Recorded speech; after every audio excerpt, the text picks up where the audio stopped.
Hello and welcome to the Gaggle What We Challenge, and if necessary, destroy media narratives. I'm George Szamuely, and I'd just like to add a few more words to this week's announcement by President Trump of a change in policy towards Ukraine. He made this announcement during an unscheduled meeting with NATO Secretary General Mark Rutte.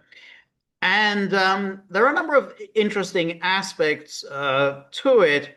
And I do think it's worth examining it a little more closely. As you know, Trump, who had come into office promising to bring this war in Ukraine to an end using his powers of influence, his stature, his ostensible good relations with Vladimir Putin and Vladimir Zelensky, that he would then bring his aura and charisma to bear, and that would bring the war to an end. And this hasn't happened.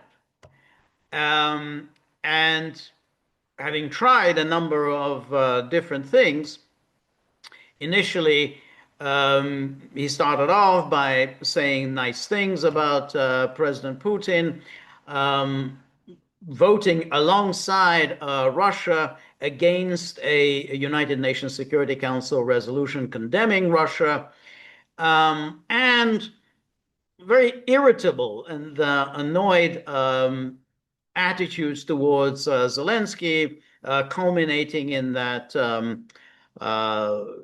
very loud and ugly meeting in the Oval Office. And he had phone calls and negotiated with Putin on some kind of future business deals, and there were meetings between Russian officials and American officials on how to normalize relations, in particular normalizing the situation with diplomats, with diplomatic compounds, and this was obviously part of Trump's initial effort to secure peace by showing that he had no enmity towards Russia, that he was willing to come to an agreement, and that he was no great fan of Zelensky. And there he obviously parted company with his predecessor, President Biden, and of course with all of his NATO colleagues, in being distinctly unenthused about the Ukraine project. And so he started off like that, and it seemed like relations between Russia and the United States were, moving in a healthy, positive direction. And then President Trump proposed in April a 30-day ceasefire. And doubtless Trump thought that this would get something done. He thought, well, obviously Russia has an advantage in Ukraine. It's captured territory. It's gone from, it held 7% of the territory before the start of the so-called special military operation. Now, after 3 years, which is what it was, 3 years at the time he made the ceasefire proposal, after 3 years, they've moved to about 19% of Ukrainian territory being under Russian occupation. He may have thought, well, okay, if we freeze the conflict at the current line of contact, Russia will have achieved something. Ukraine would certainly have also achieved something. The government in Kiev would still be in place. It would still be a key part of the US-NATO alliance, so they would go on arming Ukraine. And then Ukraine would, of course, live to fight in another day. And so I thought that was probably a reasonable deal. And I think that was the view of the administration. And if you recall, J.D. Vance, he spoke at a Munich conference, not the Munich Security Conference, but at a Munich conference, and he expressed irritation that Russia was demanding control of all of the four oblasts, which it hadn't yet secured by force of arms. It is basically about 70% of Donetsk, Lugansk, Kherson, and Zaporozhye were under Russian control, and yet Russia was demanding 100% of those four oblasts to be under Russian control. And I think J.D. Vance expressed some irritation with this and saying, well, why should we Americans help Russia secure that which Russia hadn't been able to secure by its own military prowess? But nonetheless, so the proposal was made, a 30-day ceasefire, and Trump obviously thought that Russia would accept it. And of course, all of the NATO gang, all the Keir Starmers and Macrons and Chancellor Scholz at the time, all leapt on this ceasefire proposal and demanded that Russia immediately accept this ceasefire proposal, because, of course, they were never sincere about the ceasefire. They saw this as an interim period during which Ukraine would rearm, Ukraine would recuperate, and much as it did following the Minsk Accords, again after suffering military defeats, it got the Minsk Accords, and then after 7 years, it was ready to resume the fight. And so I think they obviously were thinking in those terms, and that's why they were very eager to accept the ceasefire, and therefore demanding that Putin has to accept this unconditional ceasefire. Now, Russia didn't accept the ceasefire, at least not under the conditions that Trump had set out. Russia said it was willing to accept the ceasefire as long as it went with the condition that there was to be a complete halt to all arms deliveries to Ukraine and a complete halt on any Ukrainian troop deployments during the ceasefire. Now, Ukraine wasn't willing to do that, and of course, NATO wasn't going to demand that Ukraine do that. So the ceasefire didn't get very far. However, Russia did offer to open peace negotiations with Ukraine in Istanbul, ostensibly to carry on the aborted negotiations from 2022. And so Russia named a negotiating team, exactly the same negotiating team that took part in the 2022 negotiations, first in Minsk and then in Istanbul. Now, of course, the NATO gang seized on that just to suggest that Russia really wasn't very serious about negotiations, because it didn't send Putin to head the negotiating team, or didn't send Lavrov or any senior government official. Of course, this was deceitful and disingenuous on NATO's part, because, of course, in any negotiations, you don't send your top officials at the earliest stage of the talks. If the talks are successful and progress is made, then gradually, step by step, ever more senior leaders take part in the talks. But in the very first round, you get negotiators. But it's not going to be Lavrov, and it most certainly it wasn't going to be Putin. And Putin had never suggested that he personally was going to show up in Istanbul and turn the whole place into a media circus. But so that was the next step. But obviously, this really didn't get very far. The Russians, the Ukrainians, they negotiated some minor agreements on, say, on prisoner of war exchanges, on exchanges of wounded personnel, and then on exchanges of dead soldiers of either side.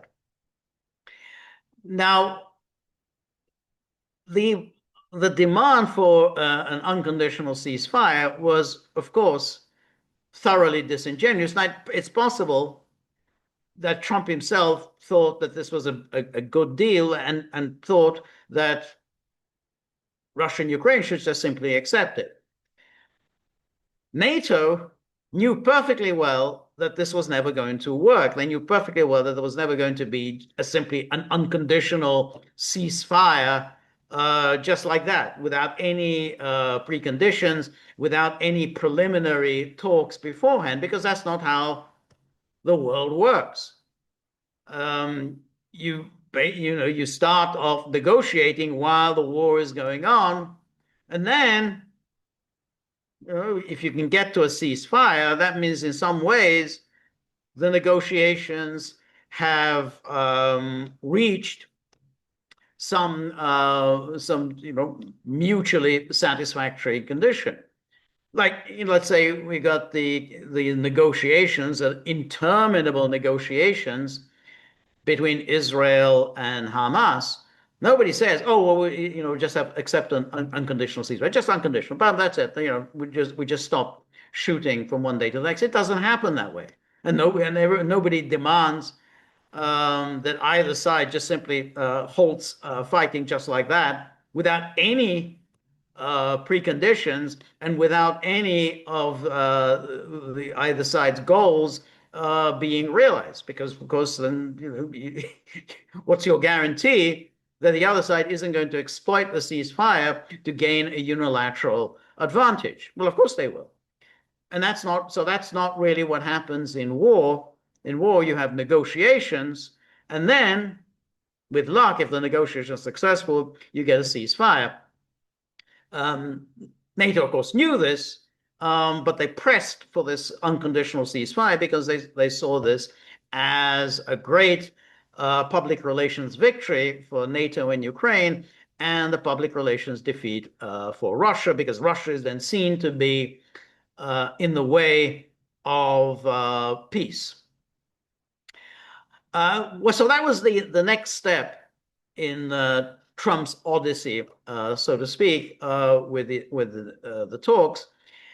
And then Trump seems to have made a drastic change in his policy, even though rhetorically Trump doesn't seem to have changed. So, if you recall, during the election campaign, Trump was repeatedly asked, "Don't you want Ukraine to win?" And Trump perfectly properly answered, "I want the killing to stop." And then he would again be asked, "Don't you want Ukraine to win?" "I want the killing to stop." And so, in some ways, he's sticking to this line, even though he has made a drastic change in what he had been saying. Remember, he runs on a non-interventionist platform. He runs on a promise to bring this war to an end within 24 hours, or at least soon after that. He runs on a platform particularly condemning Biden for getting America involved in the Ukraine war, which is not only wasteful, useless, it's also, and he pointed this out repeatedly, it's also very dangerous, because you don't want to get yourself into a confrontation with a nuclear superpower. It's just not a great idea. And he said this over and over again. And he's condemned Biden for America getting sucked into that war. So now, with his promise on Monday that he will begin shipping arms to Ukraine. Then he has undergone an abrupt shift in policy, and he has now thrown the weight of the United States behind Ukraine, something he clearly had promised that he would not do. And he clearly didn't seem at all interested in doing so during the early weeks of the administration. And indeed, bizarrely, he still seems to insist that he's not taking Ukraine's side in this war. I mean, he's sending arms to Ukraine, but somehow he says, well, no, I'm not taking Ukraine's side. And he also insists, even more bizarrely, that this is somehow Biden's war. It's not his war, and repeats again and again and again that somehow this war would not have started had I been president. Well, first of all, it's a hypothetical, and so you can't answer a hypothetical. Who knows what would have happened had he been president? We don't know the answer to that. Maybe it would have happened, maybe it would not have happened. We can't answer the question. What we do know is that he has been president for 6 months and he has not brought it to an end. What would have happened in 2022 is of no importance at all. What we know is that in 2025 he hasn't brought the war to an end, and by delivering arms, it does indeed become Trump's war, and therefore because he's throwing the weight of the United States behind Ukraine. Now, so that's one part of his announcement. The second part was the threat of secondary sanctions against countries that continue to buy Russian oil and gas and uranium. And so he's going to hit those countries with 100% tariffs, 100% tariffs across the road. But he did say that he will delay imposing the tariffs for 50 days. So the arms deliveries are to start immediately, but the imposition of these 100% tariffs, that will come after 50 days. Now, it's very important to try to figure out what's really happening here, because of course there's all the sort of, like, I don't know how one can describe them, the Russia boosters, who naturally declare that this is of no importance whatsoever, complete nothing burger, won't make one bit of difference, not one bit of difference. The die is cast, the outcome of this war is certain, and Trump and NATO are completely wasting their time. And you know the people who say all this. This is the conventional wisdom. Well, the problem with this analysis, with the Russia booster analysis, is that it takes the war as somehow in a static way, as if the only war that's going on is the war on the Ukrainian front, or in other words, the war that's taking place in the Donbass, and of course in Kherson and Zaporozhye, and where Russia is making slow but steady progress. Now, it's probably without doubt that Russia will continue to make slow and steady progress, though one shouldn't minimize the impact of the drone warfare that Ukraine has now become quite adept at. And the drone warfare is inflicting serious casualties and setbacks on Russia. But all right, be that as it may, we'll say Russia will continue to make progress. But that isn't what Trump and NATO are trying to do. What Trump and NATO are doing is inflicting as much damage and as much terror on Russia as possible. So there's another front in this war, and that front is the territory of the Russian Federation. And therefore, it was very important that, and this was made clear over and over again by Mark Rutte at the Oval Office, that Ukraine will be provided with offensive weapons, offensive missiles, missiles that will be could be deployed on Russian territory. The goal here, it continues to be for NATO, is to keep this war going, to inflict as much damage, as much pain on Russia as possible. No change at all from the Biden days.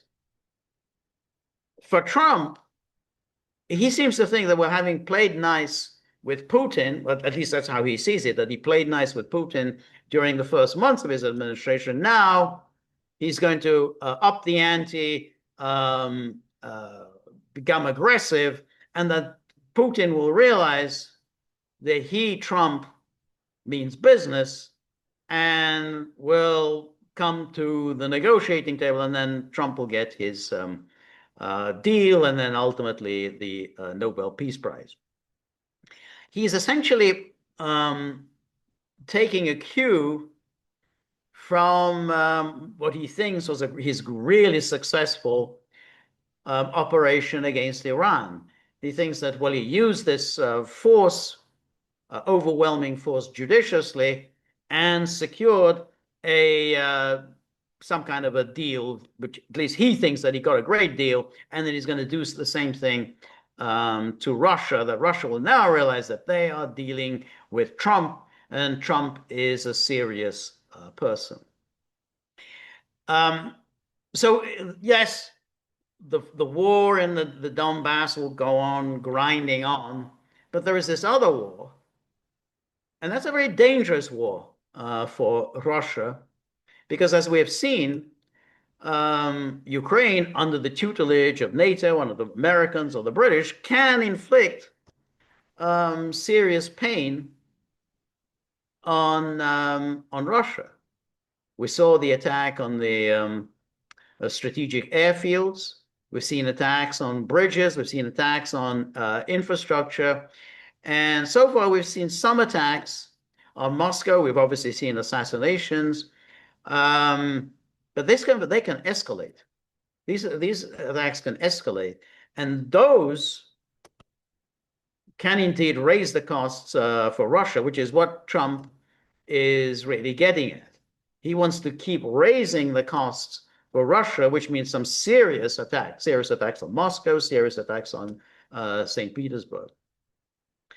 So that's the goal here. The goal isn't to affect the battle lines in the southeast of Ukraine, which is a sort of enormous preoccupation for the Xenon crowd, where they celebrate the slow, steady progress of Russia. There are many fronts to this war, including the issue of sanctions, which is by no means obvious how that's going to play out. But I just want to highlight a couple of things from the presser between Trump and Rutte, because of some interesting things that both said. Here we have Trump saying, and I hope we don't get to the point we do. We've been hearing so much talk. It's all talk, and then missiles going to Kiev and kill 60 people. It's got to stop. But the purpose of this is to say that this is a very big deal we've made. This is Trump speaking. We've made this very big deal billions of dollars worth of military equipment is going to be purchased from the United States, going to NATO, and that's going to be quickly distributed to the battlefield. So Trump is somehow justifying what he's doing by saying, oh, well, we're going to make a lot of money out of this. Now, there's nothing that original about this. Biden and Blinken also talk like that, saying, hey, we're going to make a lot of money with all this investment in our military industrial complex. So that means jobs, jobs for Americans. So, Trump is echoing the same line. And because the deal is, or at least that's publicly, that's what they're claiming. We don't yet know the full details, but publicly it's being claimed that NATO is going to pay for the NATO countries are going to pay 100% for this military equipment. That Trump can then say, well, this is a business proposition. This isn't really about our throwing our weight behind Ukraine. Now, he's saying this is thoroughly disingenuous. No one's going to believe it, but that's the way he's trying to rationalize it by still suggesting, no, no, no, I'm not taking sides in this war. This is Biden's war. It's not my war, but it's Biden's war. And we're going to make a lot of money on all of this. And anyway, it's a way to bring peace. Because, the more we send to Ukraine, the faster Putin is going to come to the negotiating table. So that's how he's rationalizing it. So the latter thing about, oh, the faster Putin's going to come to the negotiating table, that's been, the creed of NATO for the past 3.5 years. That we're going to make so much money out of this. Yeah, that's the line. The Biden administration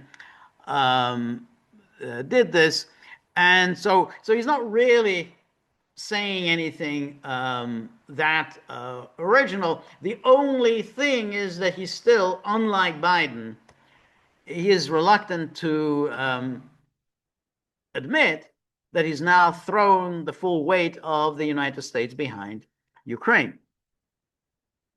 And then here, Trump then talks about this. It's unbelievable what's happening, and then he touts what these great meetings he's had with NATO, and then he says some of them are among the most successful countries in the world. These are the NATO countries. So that's the story. We hope that's going to have an impact on Vladimir Putin. So somehow Putin will be immensely impressed by the fact that the NATO countries are among the wealthiest countries in the world, and having all these rich countries with the captain America, leading out the batting, that's going to have an impact on Putin, and he's going to say, yeah, I gotta negotiate. Quite how we get there. I mean, he's as clueless about this as anyone at NATO has been for the past 3.5 years. So, we're going to have an impact. However, and here this is quite interesting, he kind of realizes that he is being led up the garden path by NATO, because if the goal is to get the United States involved on Ukraine's side, then why would Ukraine have any incentive at all to work for peace? Ukraine wants to will keep this war going. The more you can keep the war going, the more America comes in on Ukraine's side and deems Russia to be the spoiler. So he says here, we want to make sure that Ukraine does what they have to do.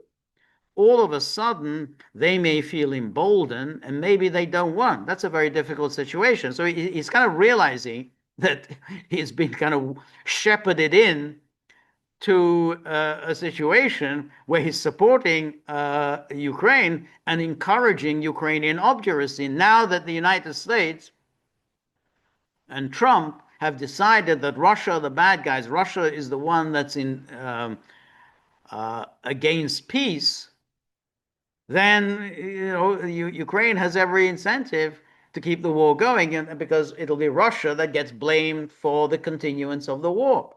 So it says all of a sudden they may feel emboldened, and maybe they don't want. That's a very difficult situation.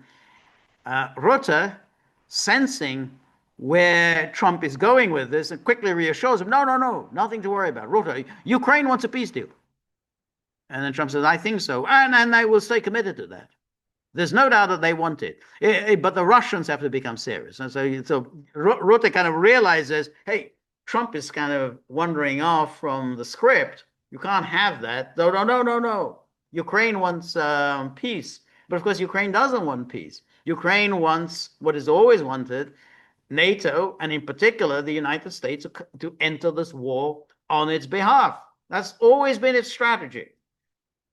So it has now that the Trump administration has decided that Russia is in the way of peace and Ukraine is in favor of peace, then all Ukraine has to do is to keep the war going, and therefore to get to get the United States involved in this war. Mission accomplished.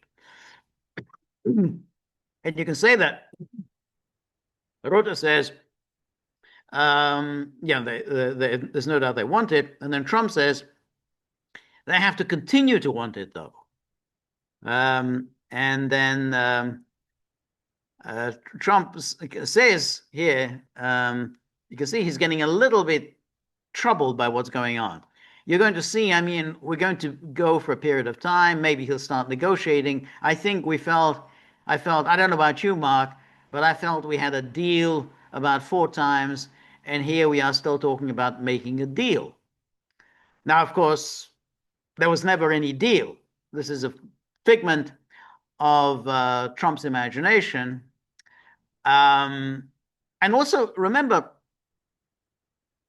Trump has at various times already threatened Russia during these past few months. You remember in early June when he sent out that bizarre truth saying, I am Russia's best friend.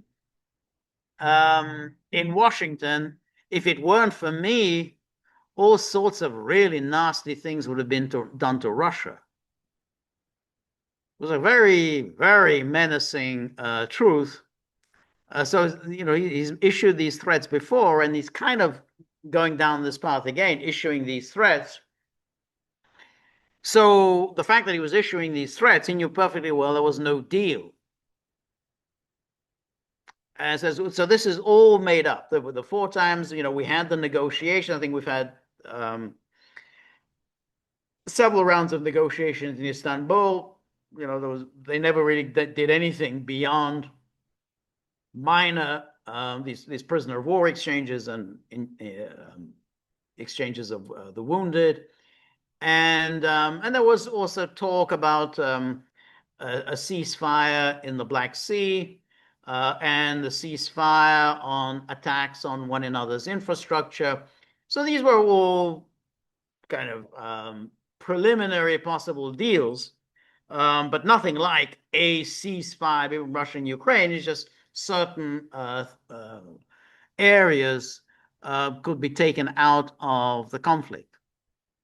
And they made some progress, but it didn't go very far. And Rutte says, and he didn't send serious people to the negotiations. So I remember you were able, with Marco Rubin, Steve, to get Witkoff to get these talks in Istanbul. Here, Rutte is again lying because it was a serious, there's a serious negotiating team. But Rutte is suggesting that Putin himself should have shown up in Istanbul, which is obviously an absurdity.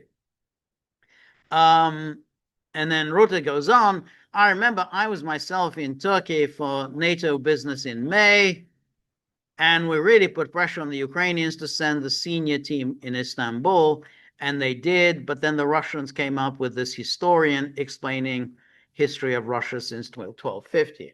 So, I mean, it's a remarkably stupid thing to say. It's the same team that negotiated a deal in Istanbul, a deal that we've already discussed many times, a deal that was close to being agreed upon in Istanbul in April of 2022. It had already been initialed. So it's the same team. There's no, to say, oh, this was not a serious team. It's exactly the same team that negotiated the April 2022 agreement. And then Trump says, we thought and I thought we should have done a deal a long time ago. But it just keeps going on and on and on. And then people are dying and so on. And then Rutte comes up with his lie about 100,000 Russian soldiers have died since the 1st of January. He just makes this number up. No one has come up with any numbers but 100,000. And what's very interesting is whenever NATO makes these claims, NATO, the British government, or the German government, they always say, oh, 100,000 Russians or half a million Russians are dead. And then you ask, okay, well, how many Ukrainians are dead? Well, we don't know. We don't have numbers for that. Well, you're working with the Ukrainians. You don't have any numbers for the Ukrainians, but you seem to have very accurate numbers for how many Russians were lost. So these numbers are just made up. If you can find the Russian numbers, you make this claim, and they never explain how they make this claim for these 100,000 have died since January the 1st, then surely, given your closeness to Ukraine, you'll be able to give us an estimate of Ukrainian casualties, but nowhere, neither by the British government, the French government, the German government, the American government, the Economist, all the publications, they all sing in unison, no, it's impossible to know the Ukrainian casualties. And then this question, will there be Patriot missiles that will be sent? And then Trump says, yeah, will it be the missiles or the batteries? And Trump says, yeah, it's everything, Patriots, all of them. It's a full complement with the Patriots. And then he says, well, when he was asked when you expect them to arrive, well, we're going to have some very soon, within days actually, because a couple of countries that have Patriots are going to swap over and will replace the Patriots with the ones they have. So as Trump talks, it's not exactly clear whether is he talking about the batteries, the missiles, the launchers. So that's left unclear. But Rutte sort of senses here a vulnerability, because it sounds like the media have convinced themselves that Trump is only sending defensive weapons. And Rutte jumps in, no, it's not just defensive. No, we're sending offensive weapons. No, this is a full-scale rearmament of Ukraine. So Rutte jumps in and says, and this afternoon, Boris Pistorius, the German defense minister, is visiting Pete Hegseth, the Secretary of Defense, and will discuss also, I think, the whole Patriot thing. Norway's involved, so that's on the Patriots. But the whole deal is also about missiles or ammunition. So it's broader than Patriots. And then Trump goes on, we have one country that has 17 Patriots getting ready to be shipped. They're not going to need them for them, so we're going to work a deal. 17 will go, a big portion of the 17 will go to the war. So you're kind of left again with this question. I'm not sure we have 17 batteries, where the 17 batteries are going to come from. So maybe he's thinking 17 launchers, but it's not clear. If it's 17 batteries, I don't know where he's just going to come up with 17, at least in the near future. Maybe 17 over I don't know how many years. And then Trump, who clearly seems to be sensing, you can see he's sensing that he's kind of being pushed in a direction that he at least had promised that he wouldn't go, and his supporters, his closest to sort of the MAGA supporters, had said he wouldn't go. They definitely, absolutely wouldn't go there. No more forever wars, no more interventionism, no more neocons. Not one penny for Ukraine. We have no beef with Russia. So he knows that that's kind of these are the people that he had energized during his campaign. So he then jumps in again. I want to make a statement. As I said before, this is not Trump's war.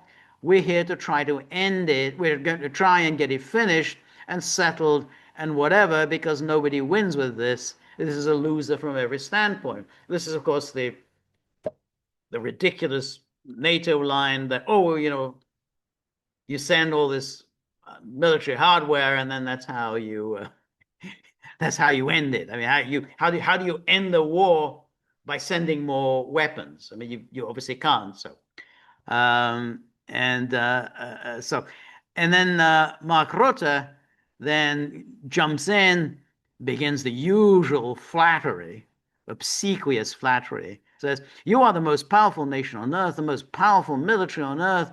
But given that the US has decided to indeed massively supply Ukraine with what is necessary through NATO, Europeans are 100% paying for that. And what we have been doing over the last couple of days is talking with countries." And then it says the first wave of countries said immediately they want to chip in. And then you're already talking about big numbers. So he's talking, this is a massive, massive, big numbers. Rutte is making clear, hey, this is a big commitment, and we're ready to pay.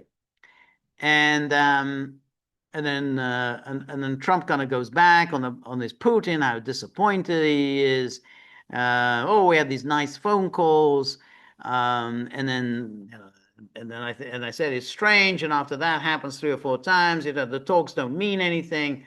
My conversations with him are always pleasant, but there was nothing in any of the talks. We had the readouts of the talks. And readouts from Trump himself. And while Trump did his usual bluster of, "Oh, we're very close to a deal," there was nothing. It was just an empty bluster. The Russians would give very detailed readouts of the phone calls, and there was nothing in the phone calls other than Russia reiterating what its requirements are. Nothing. "Oh, we're close to some kind of an agreement." And then he says, "Well, I say it's a very lovely conversation." And then the missiles go off that night. I go home. I tell the first lady, I spoke to Vladimir today.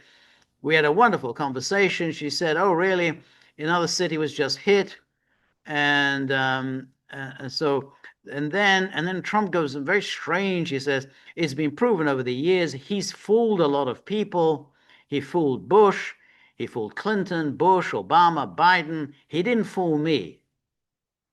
This is a bizarre statement, particularly as he was the one who said that he had good relations. All this time he had said he had always had good relations with Putin, that he liked Putin, Putin liked him. And then he says, "Well, Putin didn't fool me." So he suggested that he fooled people. You never specify in what way did Putin fool any of these people. He sounds like a sort of, an Anne Applebaum or Victoria Newland here. John Bolton. It's like John Bolton. Oh, he's fooled all these people. And then Rutte jumps in, obviously purring, listening to all of this. "I know Putin very well from the days I was prime minister in the Netherlands. You have to test it. And you did this. You really gave him a chance to be serious, to get to the table, to start negotiations. Witkoff, Rubio, they all try to help you.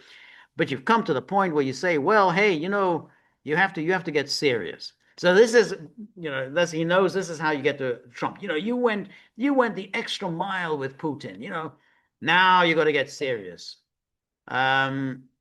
And then because the analogy obviously with Iran, you negotiated in good faith with Iran, but you eventually had to get serious. You had to use force.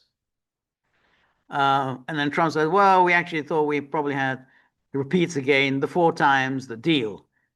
And then Trump, and the deal wouldn't happen because bombs would be thrown out at night and so on.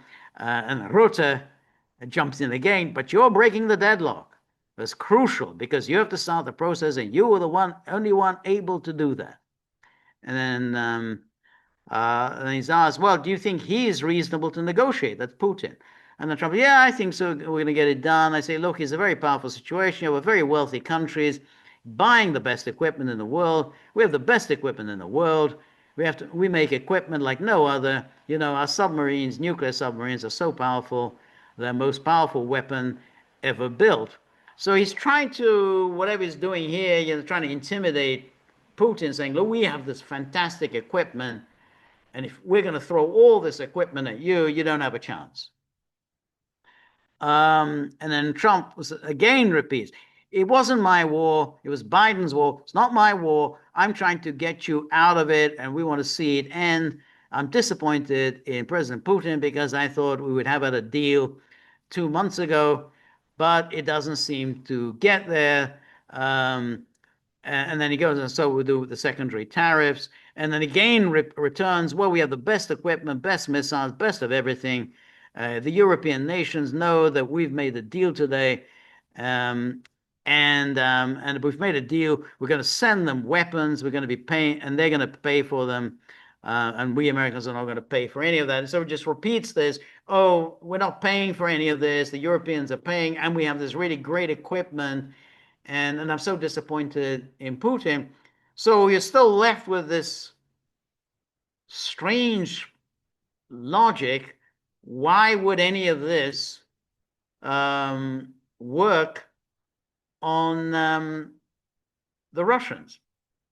And this is really quite interesting because if you go back in time, then you go back in just a little more than a year ago, J.D. Vance, the current vice president, wrote an article in the New York Times, and in this article, let's take a look at this article. What J.D. Vance said. So this is from April 2024.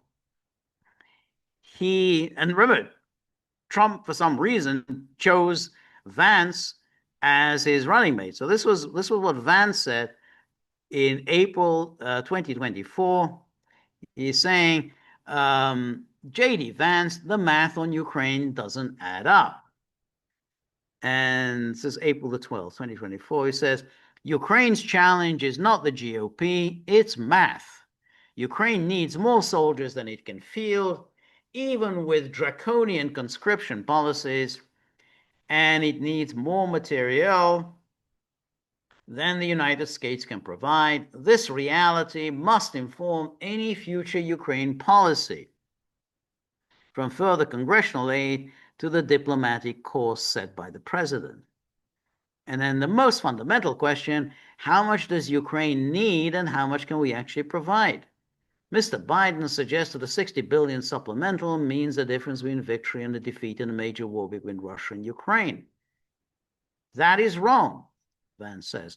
This $60 billion is a fraction of what it would take to turn the tide in Ukraine's favor. But this is not just a matter of dollars. Fundamentally, we lack the capacity to manufacture the amount of weapons Ukraine needs us to supply to win the war. And then he goes, the story is the same when we look at other munitions. Take the Patriot missile system, a premier air defense weapon. It's of such importance in this war that Ukraine's foreign minister has specifically demanded them. That's because in March alone, Russia reported it launched over 3,000 guided aerial bombs, 600 drones, 400 missiles in Ukraine. To fend off these attacks, the Ukrainian President Zelensky and others have indicated they need thousands of Patriot interceptors per year. The problem is this: the United States manufactures 550 per year. If we pass the supplemental aid package currently being considered in Congress, we would potentially increase annual production to 650. That's less than a third of what Ukraine requires. So here, that's the view of J.D. Vance, who is in the administration And but let me just, yeah, that was one thing I wanted to read out, and from the J.D. Vance article, and here, because this is where it says that if that sounds bad, Ukraine's manpower situation is even worse. Here are the basics. Russia has nearly 4 times the population of Ukraine. Ukraine needs upward of 500,000 new recruits, but hundreds of thousands of fighting age men have already fled the country. Average Ukrainian soldier, 43 years old. Many soldiers have already served 2 years. And then so this whole story, and that really hasn't changed since April of 2024.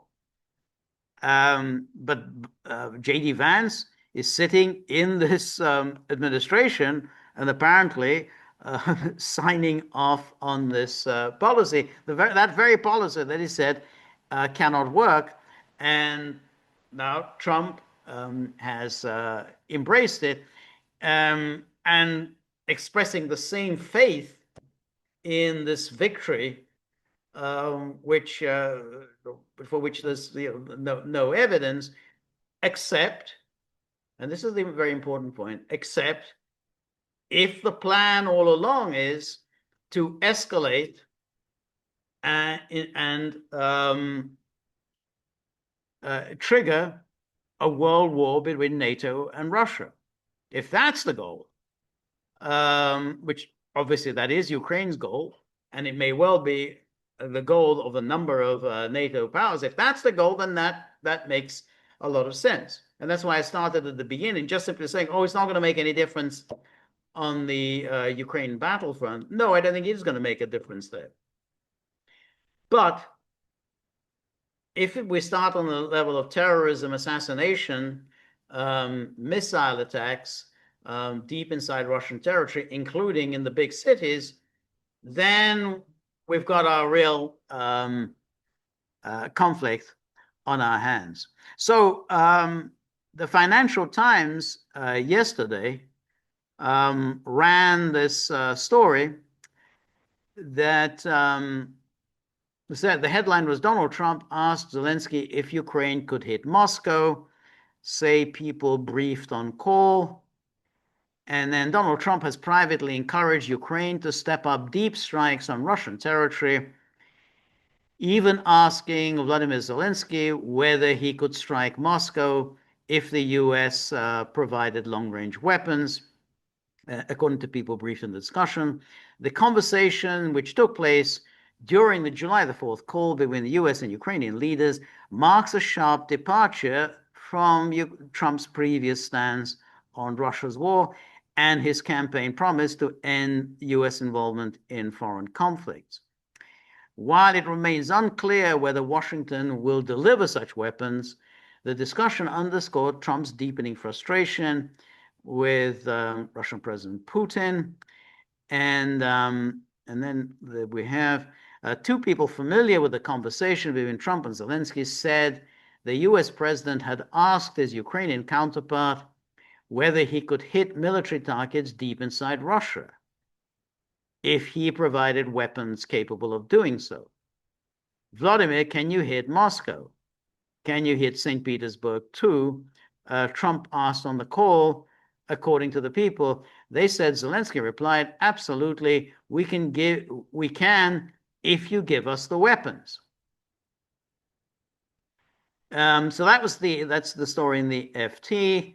And then Trump signaled his backing for the idea, describing the strategy as intended to make Russians feel the pain and force the Kremlin to the negotiating table.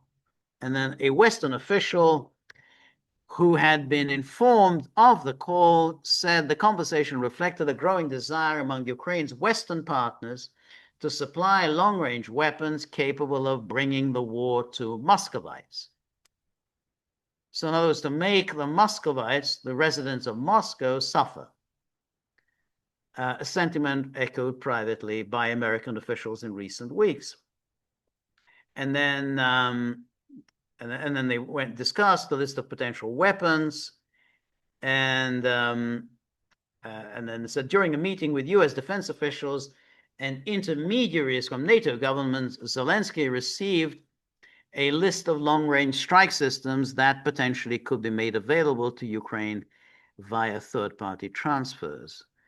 And then here, this theme was then echoed by David Ignatius, basically the CIA mouthpiece at the Washington Post. And here's the headline of the Ignatius column. In squeezing Putin, Trump escalates to de-escalate. And then he says, what Trump didn't talk about is that the military assistance might also include authorization for some powerful new offensive weapons. So this is David Ignatius. So he's essentially confirming what the Financial Times is reporting. He didn't talk about is that the military assistance might also include authorization for some powerful new offensive weapons. I'm told by a source involved in the decision that this is likely to include permission to use the 18 long-range ATACMS missiles now in Ukraine at their full range of 300 kilometers. That wouldn't reach all the way to Moscow or St. Petersburg, but it would strike military bases, airfields, and supply depots deep inside Russia that are now out of range. So the package might also include more ATACMS. And then Ignatius goes on, Trump also considered sending Tomahawk cruise missiles, the same weapon fired against Iranian targets last month. If fired from Ukraine, these could hit Moscow and St. Petersburg. And they were included in discussions as late as Friday. So that was the meetings in Rome. So Trump also considered sending Tomahawk cruise missiles. But the Tomahawks are off the delivery list for now, I'm told. They could be deployed later if Trump wants even more leverage. And then Trump's determination to squeeze Putin was conveyed in a conversation last week with Ukrainian President Zelensky. A source told me Trump asked Zelensky why he didn't hit Moscow. We can if you give us the weapons, Zelensky said. Trump said Ukraine needed to put more pressure on Putin, not just Moscow, but St. Petersburg too. So this is confirming the Financial Times story. Again, Ignatius is very well connected. I mean, this is this is a CIA mouthpiece. This isn't just simply somebody just shooting his mouth off. And then Trump decided to escalate for three reasons. First, he believed that Putin was disrespecting him, feigning a readiness to make a peace, but ignoring the U.S. president's call for a ceasefire. Second, he saw the efficacy of U.S. military power in the use of B-2 bombers and Tomahawk missiles against Iran. So again, come back to this. Trump is absolutely cock-a-hoop about his supposed success against Iran, that he sort of forced the issue with Iran. He did something no one else had dared to do, bomb Iran, and he thinks that he has accomplished some great thing in Iran. And third, he thought Putin would only negotiate if threatened with greater force. As Russians like to say, Trump decided to escalate to de-escalate. And now the BBC reports that Trump is not encouraging killing by asking Ukraine about Russia's strikes, White House says. And here we have President Trump was merely asking a question. He was merely asking a question when he asked the Ukrainian president whether the country could strike Moscow.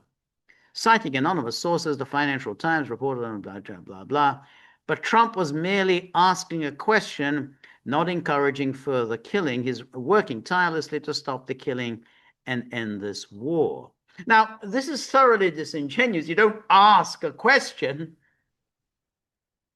without making clear that this is unacceptable to us. Just asking a question, you're going to provide Ukraine with these deadly missiles, and you're just asking an academic question as if, just curious about what what Zelensky wants to do. It's absurd. You don't just ask a question, you answer the question, which is you don't do it.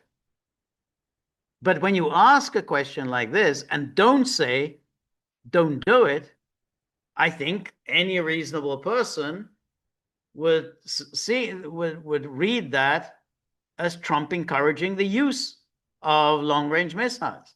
If you ask and don't discourage, then it sounds as if you think it's a great idea. And so that response from the White House, oh, he was just asking a question, basically confirms the FT story, confirms Ignatius' story. Now, Trump was asked about this in during a brief presser today at Andrews Air Force Base, and let's see how he answered this.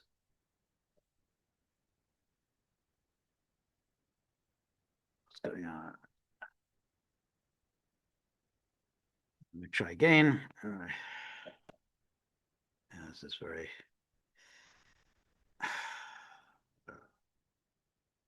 Let me go back.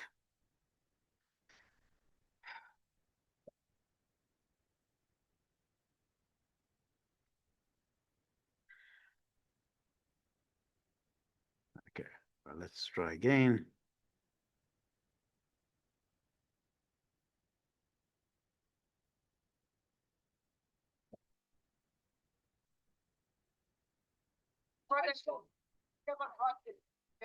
What happens now? You talk to Vladimir.